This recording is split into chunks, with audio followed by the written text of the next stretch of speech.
Megan Hicks of I Run Far, and we're here in Auburn, California. It's the day after the 2017 Western States 100. I'm with women's third place finisher Sabrina Stanley. Hey girl. Hi, how's it going? Good, how are you? Good. Sore, but good. Yeah, we had a little hobble walk over here, but all in all, you look like you're fairly put together. Yeah, no major injuries, few blisters, but other than that, everything went pretty smooth. Okay, so I have to ask, I haven't seen you race before, and I don't know much about you. Who the heck is Sabrina Stanley? Who the heck is this women's podium finisher? So I just read about Leadville one day, attempted it, failed miserably. Is this true? What year was that? That was 2015. Okay. My training wasn't where it should have been. And so then I ran it 2016 and took fourth. I then started dating Avery Collins and started training with him. Okay. And just seeing his daily routine and, you know, what it takes to be an elite. Decided to do Sean O'Brien for a golden ticket. Yeah. Got it, and so here I am. Yeah, I mean, on paper, it looked like, 22-something hours at Leadville is a solid run. But then you run at Sean O'Brien, fast time amidst, right behind fast girls, right ahead of other fast women. I mean, it looked like that was a big step up in terms of performance. Yes, I trained all winter in Steamboat in the snow. Okay. And then it was a really rainy year in Malibu, and so we went through a lot of muck. And I think the harder the course and the more miserable for everybody else plays to my advantage, because I know I'm not a speedster. And so if it's miserable conditions, I think that plays for me well. I think that probably also, the conditions of yesterday probably suited you pretty well, yeah, too. No, when I heard it was going to be over 100, I'm like, yes, thank you. Really? Like, yeah, because I wanted everybody else to be in as much pain as possible, because I think when you go to that spot of pain, like, I do really well there, and that's where I make my home. Where I think where I make my home. Yeah, I think I'm at home where it hurts. Others, like, they dwell on how much pain they're in. Okay. I'm like, okay, like, let's do this. Like, so the snow and the heat combined, which is kind of weird to say in the same sentence, really, I think, got me to podium for sure. Somebody said earlier in the week that this looked like a race of ice and fire, and in the end, that's exactly what it turned out to be in terms of conditions. Yes, definitely. I didn't realize how much, they told us how much snow, but I'm like, there's no way. And the snow itself wasn't normal snow, because it was still 60 degrees out, so it was slushy and you were sliding down the hill. Super rotten. Yeah, and I just think that a lot of people couldn't handle it, and yeah, I don't know. I want to ask you a little bit more about how the race played out, but since this is our first time interviewing you, I'd love to get to know you and your background in running. You said you ran your first ultra in 2015. Yep. Is that right? Yep, that's correct. What came before that? You must have been a runner of some sort? Yeah, so I grew up in Washington State and just started doing half marathons, then advanced to marathons. Okay. A friend of mine recommended the book Lore of Running. Oh, okay. Yeah, and I read it cover to cover, and that's where I heard of Leadville. Let the addiction start, right? I moved to Breckenridge having no idea Leadville was next door. And then when I found that out, I was like, if other people can do it, then I can too. So I signed up, my name was drawn. And then an ultra runner friend of mine is like, you should probably do a 50 first. And so I did a 50 and it went well. And then, yeah, that's just kind of ran. I did team sports in high school and ran throughout high school just for the enjoyment.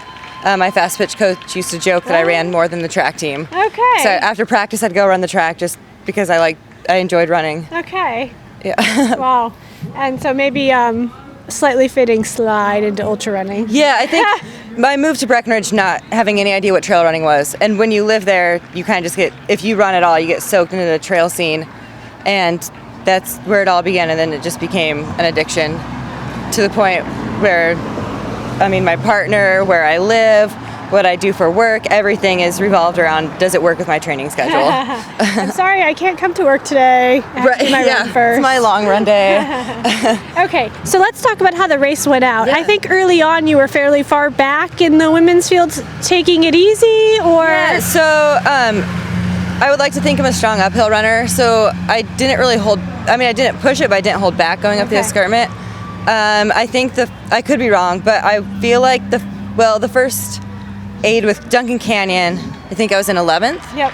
And then when I ran in with Claire Gallagher, who won Leadville the year I won, and I was like, I don't think I should be running with her. Like, this makes me a little bit nervous. Yeah. And so I told my crew at that aid, I'm like, I need to hold back. I'm gonna pull back a little bit. And I did, and I think that really paid it forward going on in the race, because I ran comfortably and was not pushing it at all. And then I came on top of Devil's Thumb, and I saw Stephanie Howe sitting there in a chair, really upset and broken apart. And I think that's when it really clicked. Like, seeing Stephanie Howe, whose vest I'm wearing that she designed, I'm like, okay, like maybe I do belong in this pack. And maybe this is my day here. Right, yeah. So then I just started checking girls off, and coming into Forest Hill, I just started cruising. And then I picked up a pacer for a little bit there, then ran most of that section by myself. Then I picked up a pacer at Green Gate. And I think we understand. You dropped your pacer. I did. Yes. You were so polite there. And we did. I don't think we put that on the internet at the time, but I think you were running so well you left your pacer behind. Yeah, we made it to. He made about 6 miles in. Number 11, I'm not sure of her name. I didn't know there was somebody that close behind me, because I thought I was kind of screaming down that hill. So when she came into the aid right behind me, I'm like, oh, maybe I should pick it up. And there was a climb right after that, and I told my pacer, I'm like, don't worry, I'm not going to push it. It's too early. I don't want to race right now. Like, I'm going to leave that for mile 70. And then she started climbing that hill, and I'm like, okay, like, I'm sorry, I'm going. I guess we have to do this. Yeah, and so then I just tried cooking, and then I realized I didn't have a headlamp, and I wasn't sure if I was going to make it to the boat before dark. So then I had to push even harder to get there before dark. And then I just crew and get your headlamp. Yeah, and then I just couldn't slow down after that. So there's a bunch of little things that led me to run faster than I probably planned on, but I never crashed or had any like fault or. Were you aware of the moment where you moved into podium position? Yes. Where was that? What happened? So, well, prior to that, we were bad with miles. Somewhere in the dark in the last if we were 3 aid stations from the finish. Okay. Like mile 85 or mile 90? Yeah, we were 85-ish. Okay. Maybe like 83-ish. We passed fourth, or we passed the fifth. I was in fifth and passed fourth. Got it. And we saw her. One of my favorite things in the world is running in the dark and hunting headlamps. Okay. And my pacer knows that, and so he would like, even if he didn't see him, I think he was like, I see a headlamp up there. I think there's something up there. Yeah. And I was just like, are you sure? I think that's behind us. And he's like, no, I see one. And so we'd like sprint and just pray it was women. And so we would get close enough that they probably saw us, but not close enough to be a threat. And then we're like, okay, let's go really slow. Let's hold it back, like 12-minute pace, and try to gather our breaths and gather, and so that when we go by them, they're done. It sounds aggressive, but we want to break their hearts. Like, we want them to be like, there's no way we're gonna catch them. I get it. It's racing. We passed this girl going, I think my pacer said a 6:30 pace. My watch was off. We were cruising, and then as soon as we get far enough ahead, she can't see us, and like you kind of, rein it in and be like, okay, now let's prepare for the next one. And we didn't know who the next female was going to be. And so that was moving you into fourth position? Yep, then? that was fourth. And then a little part of me was kind of hoping that Kat and Claire were first and second so we could go 3 Colorado chicks. But we just started headhunting again. We actually crossed some men. I'm like, dang it, you guys. Like, come on, be a woman. Yeah. Then we So you were podium hunting at this point. You were just hunting whoever you could find. Yep, yeah. We were just trying to move up as fast as possible. Came across Claire probably a quarter mile from that 85-ish mile aid. Got it. And I was like, I have one full water bottle. And when we ran in there, I'm like, we're going to ask how close the next aid is. And if it's close enough, we're not stopping. So we flew by that aid. I'm like, I'm 22, we're going. And they're like, cool. So then I didn't know how far back she was. And we pushed it. And my pacer's like, I knew she wasn't that close to you, but I wasn't going to tell you that. And so we hammered on to the finish as fast as we could, comfortably. Yeah. For running that far. Coming up to Roby Point, coming off the trail, coming into the edge of Auburn, and the 1 mile fairly cruiser downhill into town. Did finishing on the podium of Western States start to sink in there, or were you just running like hell? I still don't think it's sinking yet. Yeah, I truly thought Claire was on our heels. Like every time we passed an aid or right before Roby Point, that little group of people, we were like, okay, we're gonna see how far we can get before we hear cheers. Got it. And we would get just far enough where you couldn't see headlamps, and then you'd hear cheers. And we didn't know if it was men or women or whatever. Yeah. And so we were just really pushing. So we weren't thinking about, okay, this is really happening until probably 10 feet before we hit the track. And then we're like, this is ours. Like, there's nobody passing us now. Yeah. And my dad actually, he flew in at 10 o'clock last night and flew out at, Aw. it was probably on the plane right now, just to watch Aw. the finish. And so No way. that was really cool that he was there waiting for me. My brother's my crew chief, and he was there, and he's missed one of my ultras ever. And so just to Aw. it was, and Avery was there waiting for me at the finish as well. And he had a very strong, I think, fifth place. Sixth, yeah. Yep.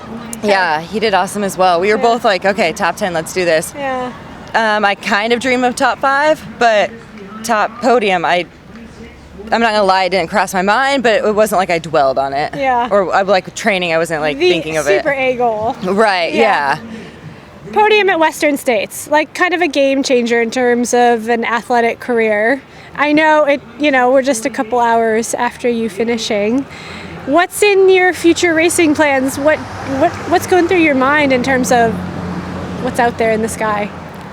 Yeah, it's kind of up for debate. I'm torn inside because I truly love to trail run for the beauty of the trails. At the same time, it'd be really cool to have sponsors and all the extras. And some of the races out there that I would like to do don't have a lot of media attention. So it's like, do I want to do races that are going to get me attention or races that I'm Follow doing your heart more, exactly, yeah.